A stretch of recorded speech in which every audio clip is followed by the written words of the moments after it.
Hi friends, இன்னைக்கு பார்த்திங்கன்னா என்ன சமையல்னால் ஸ்பெஷலாக ஒன்றும் பண்ண முடியாது.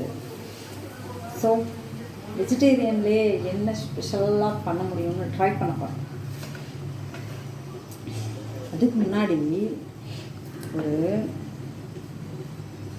முக்கியமான விஷயம் என்னன்னா, இந்த கல்யாணம் ஆயிட்டா ஆம்பளை பசங்க என்ன பண்ணுறாங்க, பொண்டாட்டி சொந்தக்காரங்க பக்கமே போய் செட்டில் ஆகிடுறாங்க.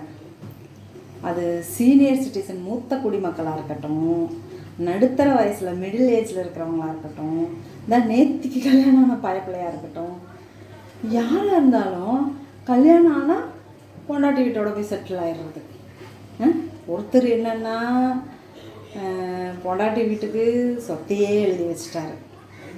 ஒருத்தர் என்னென்னா, இப்போ புருஷனோட சார்ந்தவங்கெல்லாம் எங்கள் வீட்டுக்கு வரக்கூடாதுன்னு போர்டு எழுதி போடாத குறையா போய் பொண்டாட்டி ஊர் பக்கமே போய் செட்டில் ஆகிட்டார். ஏன் நேத்தி கல்யாணம் அவன் ஒரு ஃபோன் பண்ணுறது கிடையாது. பொண்டாட்டி சொந்தக்காரங்களே கதின்னு இருக்கான். இப்படியே இருந்தால் புருஷனை சார்ந்த சொந்தக்காரங்களாம் என்னங்க பண்ணுறது? ஒரு கஷ்ட நஷ்டமாக இருக்கட்டும், ஒரு ஆவதேவையாக இருக்கட்டும், ஒரு நல்லது கெட்டதாக இருக்கட்டும், யார்கிட்ட போய் ஷேர் பண்ணிக்கிறது? நிறைய சொந்தம் ஜோலின்னு கூட்டமாக இருக்கிறவங்க பரவாயில்ல, ஒன்றும் பிரச்சனை இல்லை. இந்த புருஷனோட சேர்ந்த ஒரு ஒன்றே ரெண்டு கண்ணுன்னு இருக்கிற சொந்தக்காரங்களாம் என்ன பண்ணுறது? சரி, அவங்கள விட்டுத்துடுங்க. அடுத்த தலைமுறையாக வர்றாங்களே குழந்தைங்க, அவங்களாம் என்ன பண்ணாங்க? என்ன பாவம் பண்ணாங்க? நான்லாம் அப்படி கிடையாதுங்க, நிஜமாக அப்படி கிடையாதுங்க. நான் எப்படின்னா, என் மாமியாருக்கும் எனக்கும் அடிக்கடி சண்டை வரும். அடிக்கடி சின்ன பிள்ளை மாதிரி கோச்சிட்டு அவங்க போயிடுவாங்க, அடிக்கடி வந்துடுவாங்க. நாங்கள் ஏதாவது ஆவதேவை விசேஷம் எதுவாக இருந்தாலும் ஒருத்தர் விட்டு கொடுத்துக்க மாட்டோம். என் மாமியார் நானும். என் மாமியாருக்கு நான் ரொம்ப செல்ல மருமகள், என்னை கையில் வச்சு தாங்குவாங்க. நானும் அப்படி தான், அவங்கள எந்த விஷயத்துலையும் விட்டு கொடுக்க மாட்டேன். அடுத்தது அப்படின்னு பார்த்தா, என் புருஷனோட சொந்தக்காரங்களோட 100% இல்லை, 200% நான் அவங்க கூட ஒட்டும் உரமாக இருக்கிறதுக்கு முயற்சி பண்ணுவேன். 2 கை தட்டினா தானே ஓசை வரும். ஒரு கையை கொண்டு போய் எங்கே தட்டுறது? செவத்தில் தட்டி கையெல்லாம் காயமாக போச்சு. போதுண்டா சாமின்னு கொஞ்சம் பார்த்து பண்ணுங்க. இது யாரையும் நான் காயப்படுத்தணும் கஷ்டப்படுத்தணும்னு பண்ணலை, சொல்லலை. எங்கள் வீட்டில் இன்னும் 2 ஆம்பளை பசங்க இருக்காங்க. கல்யாணமாகி போகும்போது அவங்களுக்கு யூஸ்ஃபுல்லாக இருக்கும். இன்னும் இது எனக்கு மட்டும் நடக்கலைங்க, உலக அதிசயமாக என்ன, எல்லார் வீட்லேயும் இதான் நடக்குது. ஒய்ஃபோட சொந்தக்காரங்க வீட்டோட ரொம்ப ராசியாக இருக்காங்க, ரொம்ப அப்படியே ஒன்று முன்னா இருக்காங்க. அவங்க ஊர்லேருந்து வந்துட்டால் தடப்படலாம் விருந்து வைக்கிறாங்க, கறி மீனுன்னு ஆக்கி போடுறாங்க, அசதியே வர மாட்டேங்குது. இதே புருஷனோட சொந்தக்காரங்க போயிட்டாங்கன்னு வைங்களேன், தலை வலிக்குதான், வயிற்ற வலிக்குதான், காலை வலிக்குதான், கண் எரிதான் அப்படின்னு சொல்லிட்டு போய் படுத்துப்பாங்க. கடையில் ஹோட்டலில் சாப்பாடு வாங்கி கொடுத்துருவாங்க. அதே அவங்க சொந்தக்காரங்க வந்துட்டால் ஜம்முன்னு செய்வாங்க, தடபுடலாம் பண்ணுவாங்க. எனக்கும் இந்த சொந்தக்காரங்களுக்கும் ராசியே இல்லை. அதனால தான் என்னவோ ஆண்டவன் எனக்கு புருஷங்கிற ஒரு உறவை நல்லபடியாக அமைச்சு கொடுத்துட்டாருன்னு நினைக்கிறேன். சொந்தக்காரங்க, இந்த உறவுக்காரங்க அப்படின்னு சொல்லிட்டு எனக்கு சின்ன வயசுலேருந்தே அப்படி யாரோட அன்பும் ஆதரவும் கிடச்சதே இல்லை. ஏன்னா எங்கள் அம்மா அப்பாவும் லவ் மேரேஜ், நாங்கள் 2 பேரும் லவ் மேரேஜ். அப்போ பார்த்துக்கோங்க சொந்தங்கள்லாம் எப்படி இருக்குன்ட்டு. சரி, ஓகேங்க. நான் இப்போ இதெல்லாம் எதுக்கு சொல்லிகிட்ருக்கேன்னா, மூத்த சீனியர் சிட்டிசனை விட்டுருங்க, மிடில் ஏஜில் இருக்கவங்களை விட்டுருங்க. இப்போ நேத்தி கல்யாணம் ஆனவனும் அப்படி தான் இருக்கான், தாங்கவே முடியல. கணவன் மனைவியாக இருக்கிறவங்க, கணவன் சைடாக இருக்கட்டும் மனைவி சைடாக இருக்கட்டும், 1000 சொந்தக்காரங்க இருப்பாங்க. ஒரு சிலருக்கு ஒரு சில சொந்தக்காரங்க தான் இருப்பாங்க. 2 சொந்தக்காரங்களையும் ஒரே மாதிரி பார்க்கணும் இல்லையா?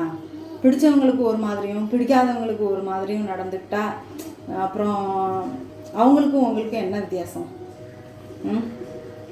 அதனால் உறவுன்னு சொல்லிக்கிறதுக்கு எத்தனை பேர் இருந்தாலும் சரி, நம்ம இந்த ஜென்மந்தான் வாழ போகிறோம், இன்னொரு ஜென்மம் வரப்போகிறோமா என்னன்னு தெரியல. அதனால் கூடிய மட்டும் எல்லாரும் சந்தோஷமாக இருங்க, ஒன்றா இருங்க. எல்லா உறவுகளையும் ஒரே மாதிரி பாருங்கள். ஒய்ஃப் மனைவிமார்களே எல்லா உறவுகளையும் ஒரே மாதிரி பாருங்கள். நான் ஒரு சின்ன ரிக்வெஸ்ட்டாக வச்சுக்கிறேன். எல்லா வீட்லேயும் இது நடக்கிறது தான். இருந்தாலும் இதை பார்க்குற ஒருத்தராகவும் மாறுனா ரொம்ப சந்தோஷம். ஓகே, நான் போர் அடிக்கல. இன்றைக்கி என்ன சமையல்னு வாங்க ஒன் பை ஒன்னாக காட்டுறேன். ஓகே, ஃபஸ்ட்டு நான் வந்து காய் பண்ணி எடுத்துக்க போகிறேன். பீன்ஸு, மாங்காய், கத்திரிக்காய், வெங்காயம், தக்காளி எல்லாம் போட்டு ஒரு காய் பண்ண போகிறேன். இந்த காய் ரொம்ப ஈஸியாக பண்ணிடலாம். மாங்காவும் சேர்த்து போட்டிருக்கிறதுனால கொஞ்சம் டேஸ்ட்டாக இருக்கும்.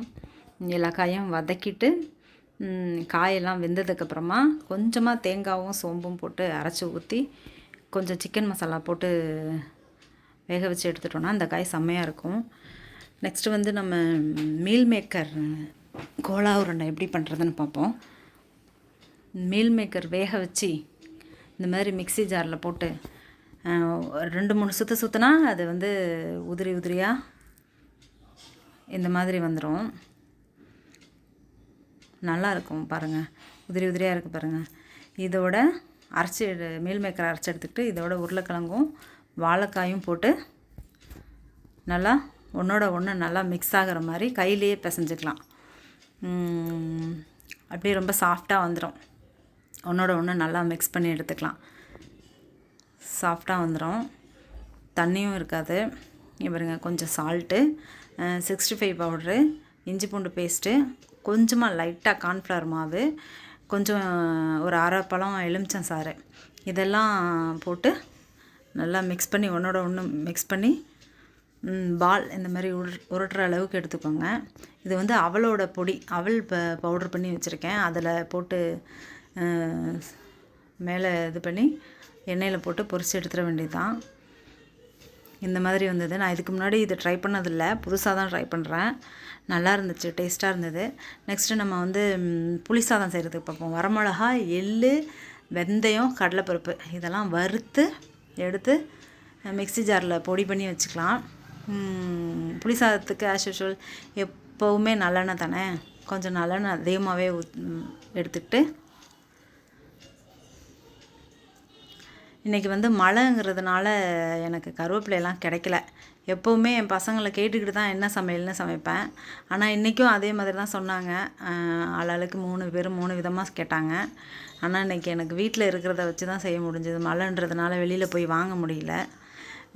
எண்ணெய் காஞ்சதுக்கப்புறமா கடுகு உளுந்தம் பருப்பு போட்டு தாளித்து வரமிளகா, நிலக்கடலை, கடலைப்பருப்பு எல்லாம் போட்டு தாளித்து கொஞ்சம் அந்த கடலைப்பருப்பும் நிலக்கடலையும் நல்லா வறுபடுற மாதிரி தாளித்து எடுத்துக்கிட்டு புளி கரைச்சி ஊற்றிட்டு புளி கொதித்து எண்ணெய் பிரிஞ்சு வந்ததுக்கப்புறமா நம்ம வறுத்து வச்ச பவுடரை போட்டு அதுவும் நல்லா கொதிக்கிற அளவுக்கு இறக்குறதுக்கு கொஞ்சம் முன்னாடி பெருங்காயத்தூள் போட்டுக்கிட்டு அவ்வளோதான், எண்ணெய் பிரிஞ்சு வந்துடும். கொஞ்சம் நேரம் கொதிக்க விட்டிங்கன்னா எண்ணெய் தனியாக பிரிஞ்சு வந்துடும்.